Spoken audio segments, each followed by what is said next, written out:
All right, ladies and gentlemen, welcome to room E2 for the last lecture before lunch, which in my opinion is always the most important one, right? It is my pleasure to welcome Vladislav Iliushin, who is going to talk about the dark side of Internet of Things. And to quote my favorite character from Star Wars, Master Yoda, "The dark side clouds everything. Impossible to see the future is."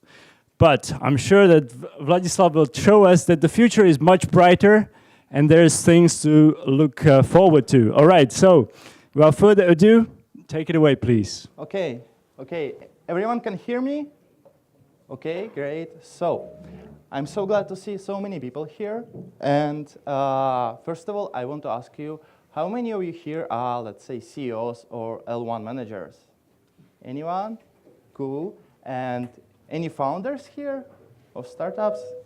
Congratulations. So, then, how many level 2 managers are here? None?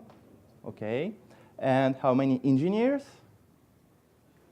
Okay, I'm at DevFest, definitely. So I'm at DevFest, I'm in the right place. Okay, so let's start. The reason why I'm asking you who are you is because I'm going to show you live demo, which is cool, but live demos are risky business, just as security. So I kindly ask you to not run Wi-Fi dissociations attacks, ARP spoofing, or anything on my Wi-Fi. So turn off your pineapples and Kali Linux PCs, and don't throw USB drives with malware at me, and we will be fine. Thank you. Okay, so everyone here is familiar with the term IoT, right? Anyone knows? Okay, great.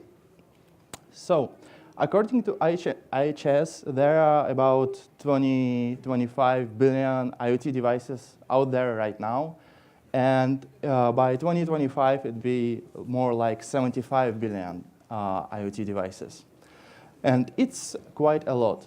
And very good colleague of mine, who is actually sitting right here, asked me, why everyone talks about IoT security only now? Because IoT devices were there for quite a long time already. And it's a very good question. So let's get to the bottom of this. Have you heard of Mirai botnet? Anyone? Okay. Mirai botnet, it was the botnet that was released in 2016, and it generated quite a PR fuss around the world, and also it actually bring down the very famous blog Curbs on Security. And this botnet was quite different, because usually if you heard the term botnet, actually it's basically a lot of PCs doing something bad for some bad people. And they were here for decades, basically. But this one was different, because instead of running on a lot of personal computers, it actually used IoT devices. Why? Because it's much easier to get into a lot of devices using default credentials like admin or something than run very sophisticated exploit on Windows machines.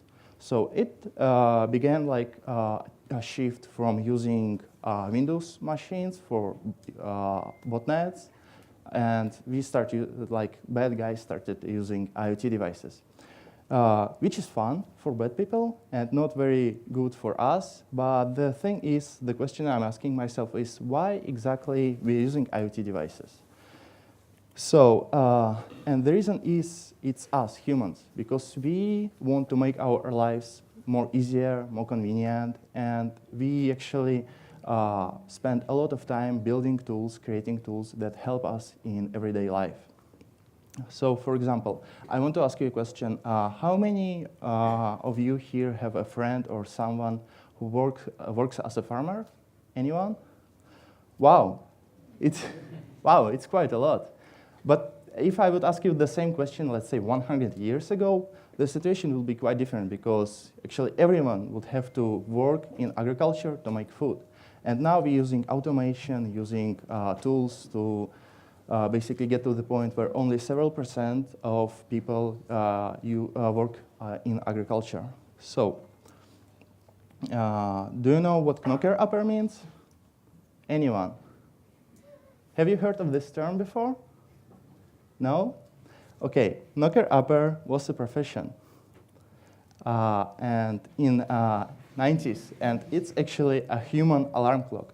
People at this point of time, alarm clocks were not cheap or not reliable, so people, to make their lives more convenient, actually paid someone to wake them up. Because if you don't have alarm clock in your house, you would have to get up early and check time and then go to bed, and it's not a great idea. So they actually paid someone to make their life more easier and convenient.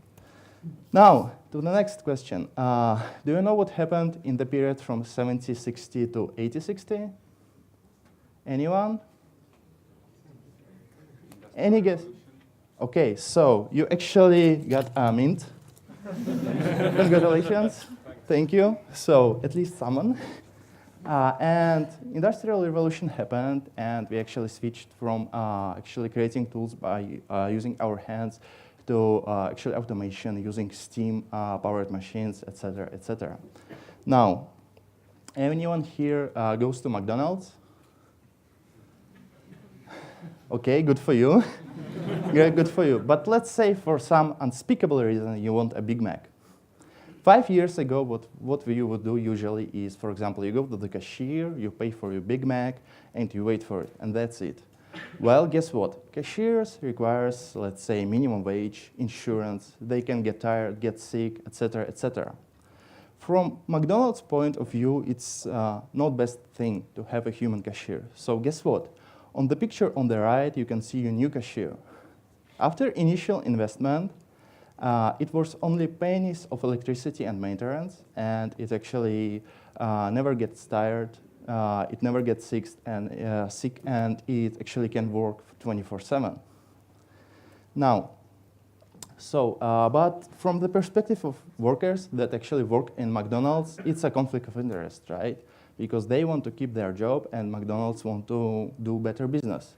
And the same thing happens actually in IoT, because there is always a conflict of interest. For example, you want to buy something, let's say router, that is secure, and manufacturers just want to build and sell as many routers as possible with that actually get them biggest profits.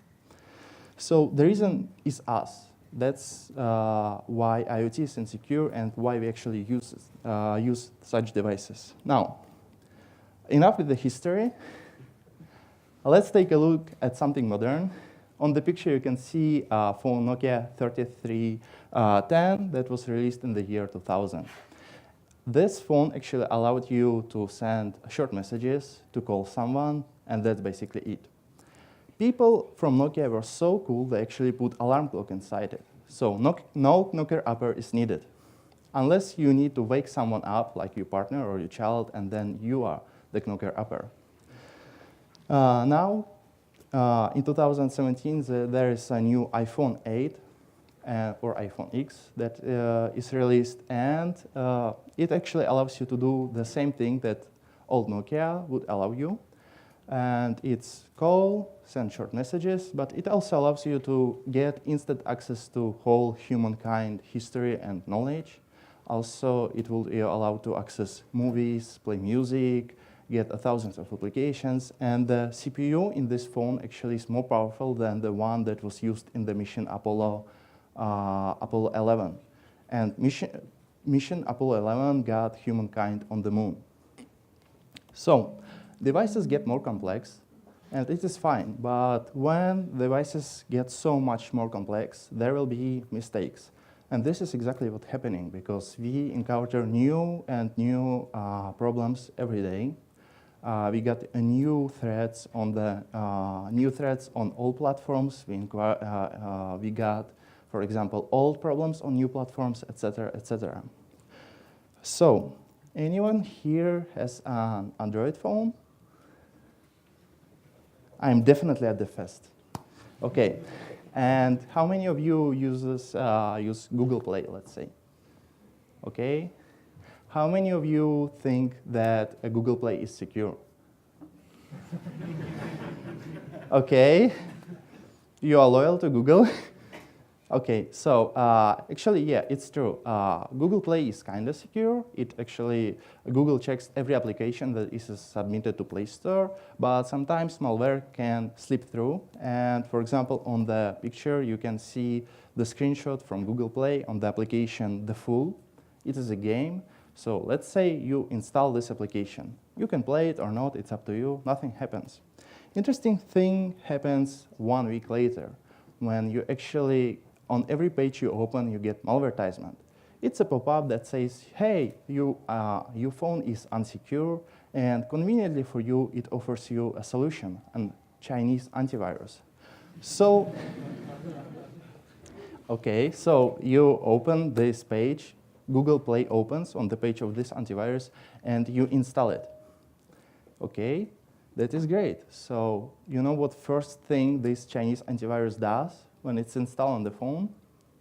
It runs the scan, security scan on your phone, and it finds and classifies the application The Fool as malicious and uninstalls it. So it's a perfect crime with no witnesses, and it's a very interesting way of user acquisition. Now, how many of you heard of Mobile World Congress? Okay, great. They have a good PR then. In 2016, I was in Barcelona preparing our booth at the Mobile World Congress there, and I was bored. So what should one do when he's bored in Barcelona? There is La Ramba, there is famous gin tonic, but instead we actually got several phones, we set up several Wi-Fi hotspots, and we went to Barcelona airport. If you connect, for example, let's say to Wi-Fi with name KFC or McDonald's, your phone will then connect to any Wi-Fi with the same name automatically. So we set up several hotspots, and we walked around the airport for several hours, which was fun. Nobody cared. I had a big antenna like this in my backpack. Nobody cared. We actually left one bag somewhere near the police, and they were kind of okay with that. And then during those several hours, we got more than 10,000 people connected to our Wi-Fi. 61% of them were using some Google services. They checked mail. And 5 individuals actually started swiping on Tinder immediately. What you gonna do? Okay, now to the modern stuff. Do you know who he is? Okay. And do you know who she is? No. Okay, some of you. It's Miss Conway, and she is a counselor for the president, Trump. And she does several interviews that are quite interesting, so let's watch one. There was an article this week that talked about how you can surveil someone through their phones, through their, certainly through their television sets, any number of different ways, and microwaves that turn into cameras, etc. So we know that that is just a fact of modern life. Yeah. Okay, so can someone spy you through microwave? Actually, it generated quite a reaction around the world, like this one.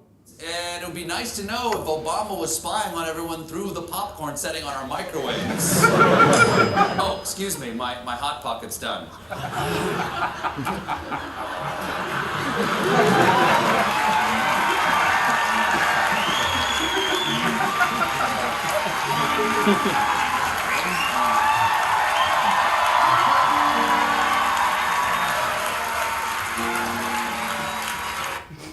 Yeah.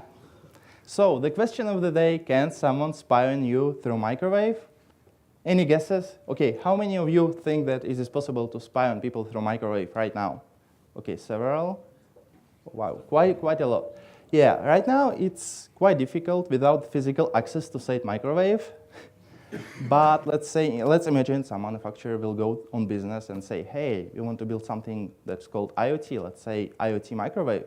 And how are we going to do that? We're going to put voice recognition there, so everyone can start microwave remotely for some reason. And it's quite possible. It will require internet connection, and it will be theoretically possible to actually spy on someone through their microwave. Now, I believe that everything is medicine and everything is the poison. For example, webcam that actually helps you keep your home secure is a medicine. Webcam that is actually a part of botnet and used to run DDoS attack on some site is poison. It's not very good.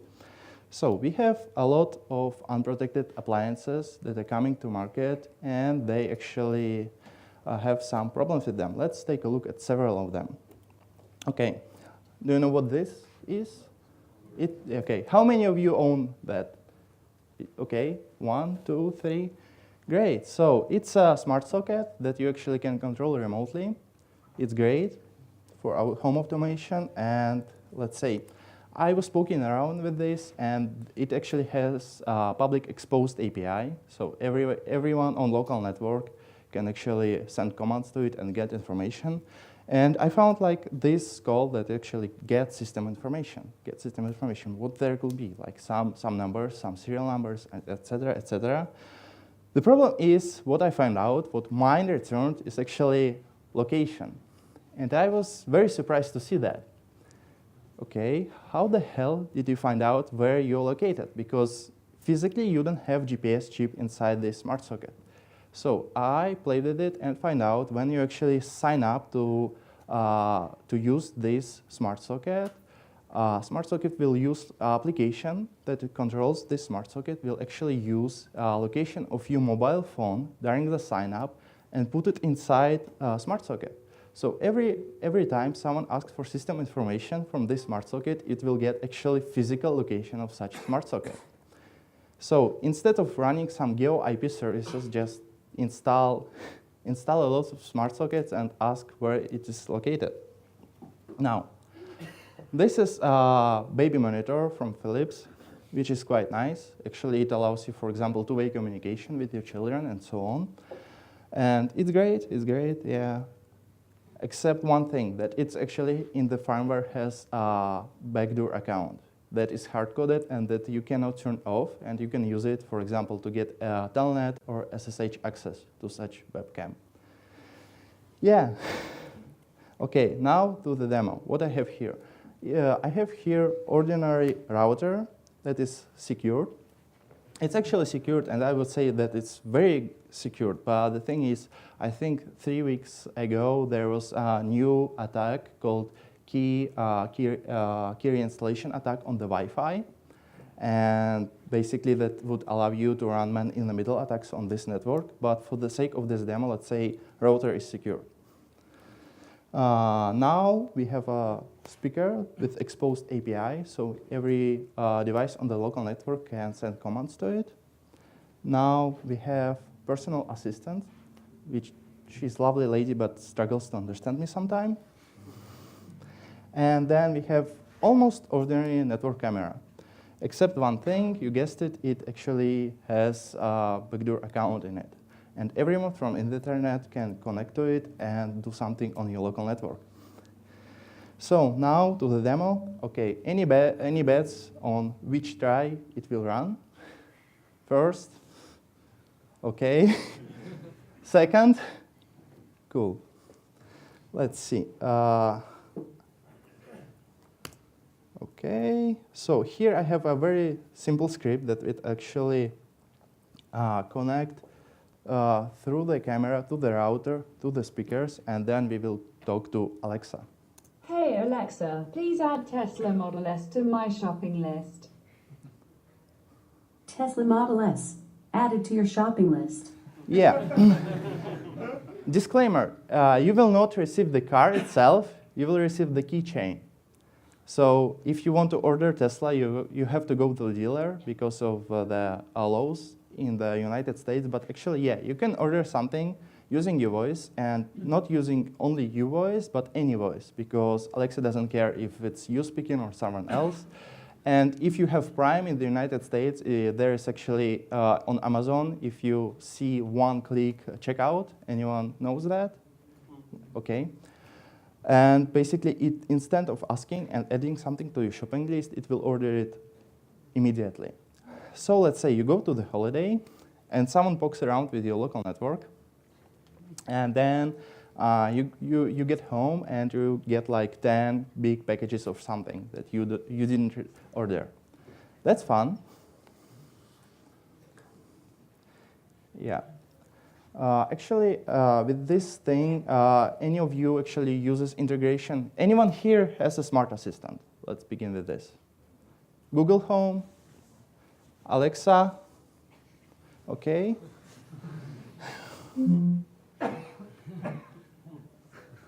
No. Okay. Basically, what you can do, for example, if you buy some smart devices, you can integrate it with your personal assistant. For example, if you have lights, you can say, Alexa, please turn off or on the lights, and it will do it for you, which is great. It actually makes your life more convenient. For the past 3 months, I never set it up alarm on my phone. I actually used Google to ask, hey, just wake me up at 6 a.m., and that's it, which is way easier for me. But with this one, you actually can buy smart lock. Anyone of you here owns a smart lock? No? Anyone? Okay, you actually give me your address then after the presentation, please. So if you have a smart lock, you can integrate it with your personal assistant and then say, hey, Alexa, please open the door, and it will unlock your door. So this is the example of, let's say, how cyber problem becomes a physical one really quickly. Now to the real bad stuff. This is the map of unsecured devices that we see at Avast. For example, in Brazil, it's more than 4 million devices there that are unsecured. And there are about 3 million in Russia. And it's quite a problem because it's a quite big number. Imagine botnet that has 3 million devices in it. Now to the types of threats. Which one is the most popular one? It's a double Pulsar. Anyone here heard of double Pulsar vulnerability? Okay, several people from Avast. Okay, basically double Pulsar, you can send a letter to NSA and say thank you very much for 0-day vulnerability that you released. And then there are several other ones. For example, weak HTTP password, weak Wi-Fi password, no encryption, and so on. And in 2017, there's a lot of actually devices, D-Link routers, that has PHP authentication bypass in them. And it's 2017. Those routers probably working somewhere in, I don't know, industry room and doing something, routing, but it's kind of interesting to see how many devices are still alive with such old vulnerability. Now, what people can do about this? Because there are a million devices, they are unsecure, so what do we need to fix this? We actually need regulations. So anyone here owns a car? Okay, several of you. Before you bought your car, have you watched any videos like crash test or something for security reasons? You don't care, you just drive, okay? Okay, so let's watch one video of the crash test that is actually 2 different cars, one from 1959 and another one from 2009, I think.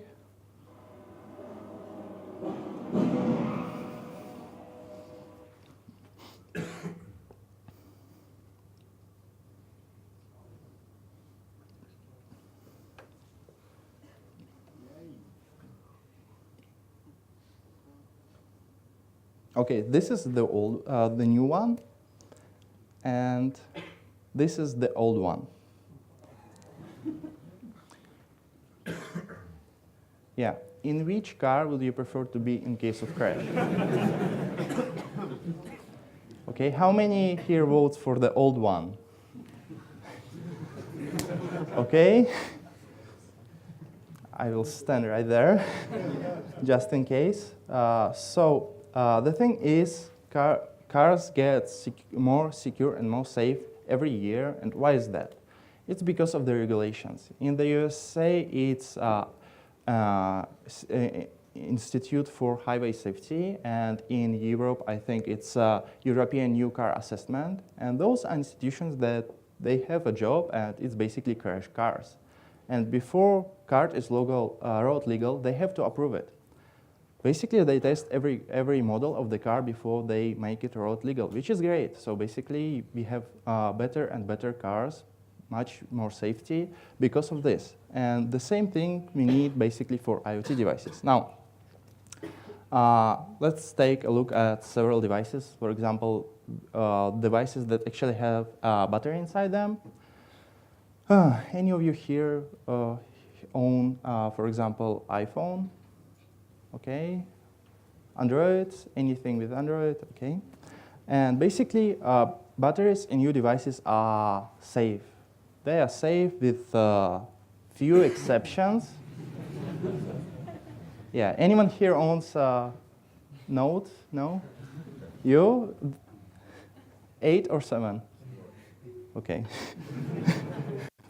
Okay, so for example, in the world there is regulations regarding the batteries that basically in the regulation and in the abstract it says that it defines the specifications for the batteries with reasonable foreseeable misuse. Because people who write those standards expect that people will somehow misuse them. For example, you can throw your phone somewhere, etc., etc. And it's basically common sense. And we need the same thing for the IoT devices. So who actually works on IoT in the European Union? It's ENISA, it's European Network and Information Security Agency, and they basically work with small and medium-sized companies and try to figure out how to make devices more secure, more safe. And it's important to say that they're actually not creating laws. Instead, they actually a proxy between European Union Commission and small and medium-sized companies. It's their job to actually popularize the topic and tell people, hey, your devices can be unsecure. And they actually created very nice videos, so let's watch it.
So, welcome to the phone. Welcome to the home of your future. Best smart home ever. And okay, so basically, how European Union laws are made is European Commission drafts some law or some regulation. Then it goes to European Parliament and European Council. And if they agree, it's basically the law. It's great. If they don't agree, they actually can set up a meeting between themselves and try to fix the problem and find a compromise, which is great. And basically what ENISA is doing right now, she actually gets like a lot of information, wrote some advisements how to regulate IoT. And the problem is that first law will be probably like in 2020. And we need a fix now. So it's a pickle. So probably we will just use anything that we can do for security of the IoT devices. But basically, yeah, regulations are slow, but they're coming. There are a lot of privacy laws. For example, how many of you here heard of GDPR? Okay, so if you heard of it, probably everyone heard of it because we don't care about laws, obviously. Yeah, so as a summary, I would like to say that, for example, your local network is as secure as the weakest device on it. So for example, in this case, one camera with vulnerability can actually compromise your whole network, which is a problem. Then there are a lot of unsecured IoT devices and more are coming. And both manufacturers and consumers would benefit from regulations. Because imagine that in 2025, there will be 75 billion devices connected. And let's say only 1 billion of them will be vulnerable. this is enough power to actually bring down internet in small country. So thank you for your attention, and if you have any questions. Anyone? Okay. Okay. Okay. Volkswagen showed us how useful government regulations are. Why do you think it will be better in IoT? Yeah, you were talking about Dieselgate, right? Okay. Well, it's a conflict of interest. As I showed you, for example, Volkswagen doesn't care about regulations. They want to sell cars, and they will do anything with it. I'm a fan of cars, and I hate downsizing. I think it's useless. But what Volkswagen did was obviously very wrong, and a lot of manufacturers probably did the same thing, and it's only Volkswagen got caught in this. So yeah, probably when regulations will come, there will be conflict of interest, and someone will try to cheat it. The thing is, you have best test security, best test experts in the world, hackers. You just pass the regulation. Everyone agrees that this device is secure. And for example, if you cheat and you got caught, you will have fines or some problems or legal problems or anything. So basically, if you cheat during some test, some pen test, and you release the device and it got hacked, so probably manufacturers will have a problem with this. So there are a lot of hackers out there, so probably they will be the best testers in the world. Okay, next one. Can you please share some thoughts about secure but inexpensive smart home solutions, other such solutions? If you want something really cheap, probably do something with no wireless connections. For example, there is a protocol called OneWire, and you can use it and basically connect everything. And if it's possible, don't connect anything to Wi-Fi or to the internet. But then it's always a dilemma, and it's always a compromise between you, for example, you as a user want something convenient, but then you want something secure. And if you build something absolutely secure, you get something like NSA building with no internet connections, no nothing, and it will be very inconvenient for you. If you, for example, build something very convenient so you can connect from anywhere in the world, it will probably be not as secure as solution without connection to the internet. So it's up to you. Basically, you need to find compromise for yourself. But for example, Alexa is secure, and it's basically social IoT engineering, because I talked to her through something vulnerable like this speaker with exposed API. Okay. Any insight on VPA2 breach crack? How is that nobody noticed the flow until now? Actually, it's a controversial topic. So, for example, many would believe that, for example, NSA knew about this for years and probably used it. So probably someone noticed, but for that you need to have a lot of experts that would actually try to crack down every step of the protocol. Like it's basically four-way handshake, and probably they had a team. Let's say if you want to break it, you have a team of pen testers that will try to break this security on every and each step. So it's great that we know now, but the problem is if you want to go more secure, you probably need something like 802.1x authentication or something that is not very convenient for the user, because you need to install certificate on your phone, etc., etc. So someone probably noticed, someone probably used it, and the first one, and the company, I don't remember the name who actually found this, they noticed it and they released it public, so it's how it goes.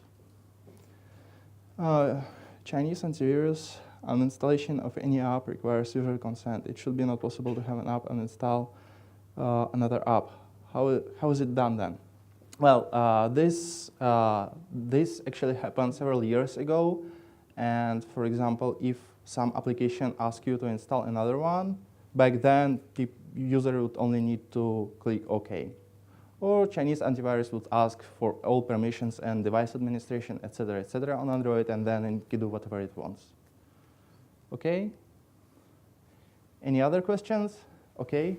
What do you think about the question, what is important more for us, privacy or security? Because if we talk, for example, about terrorism, there will be questions about backdoors in IoT and what is important, the privacy of one man or the nation security of all of us. Okay, thank you very much for the question. It's a great question. Yes, it's basically compromise between your privacy and security.